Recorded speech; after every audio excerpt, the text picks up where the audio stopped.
Cabinet मंत्री पंडित हरिशंकर तिवारी का अंतिम संस्कार बड़हलगंज स्थित मुक्ति धाम पर किया जाएगा। परिजनों ने दी जानकारी।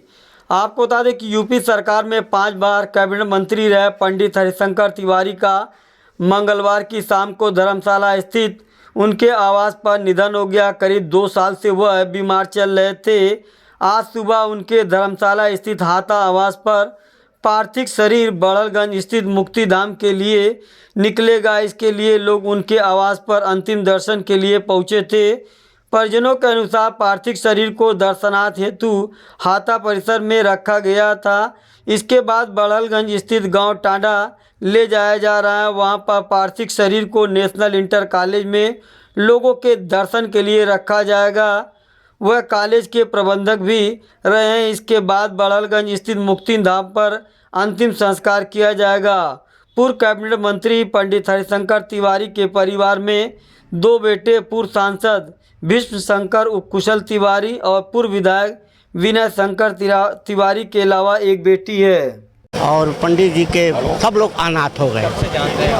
अरे हम तो समझ लीजिएगा कि हम 77 से जानता हूँ, इमरजेंसी पीरियड से जानता हूँ। हम लोग अपूर्णीय है, जिसकी कभी कोई पूर्ति नहीं किया जा सकता, कदापि नहीं। कल पंडित जी कैसा बहुत सारे गुण संपन्न थे। हाँ, बहुत मददगार थे, गरीबों के बहुत भारी हितैषी थे। हाँ, जो उनके आकर के कुछ बात कहता था तो उसको सॉल्व करते थे, उसका निराकरण करते थे। वह एक समझ लीजिएगा दिव्य पुरुष थे, अवतारी पुरुष थे। हाँ, ऐसा पूर्वांचल में एक पूर्वांचल के वह धरोहर भी हैं। बहुत एको हम द्वितीयो नास्ति, यह जान लीजिए, एको हम द्वितीयो नास्ति। बहुत बड़ी क्षति है, बहुत अपूर्णीय क्षति है। अब पंडित जी ब्राह्मणों के मसीहा थे और ब्राह्मण उनके लिए जान देता था। आज पंडित जी का न रहना ब्राह्मण अनाथ हो गया। और जब भी किसी को कोई मुसीबत पड़ती थी वो पंडित जी के पास लोग आते थे। पंडित जी तो धन बल से भी उनकी मदद करते थे और इसीलिए सारे लोग ब्राह्मण जो है सर ऊंचा करके चलता था।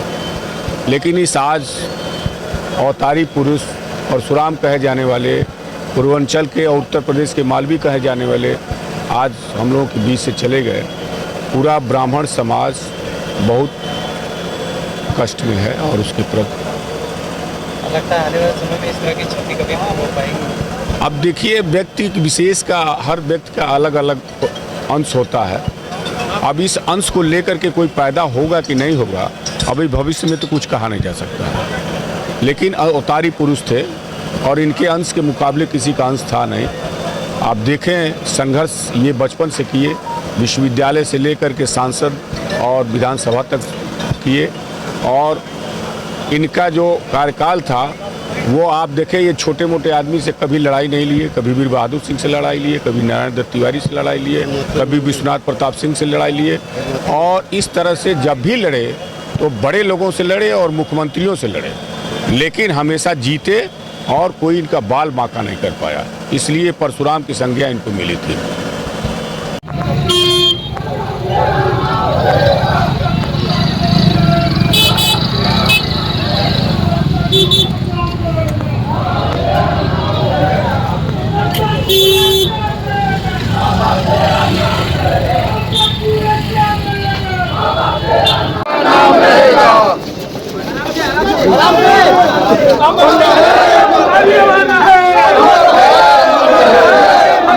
है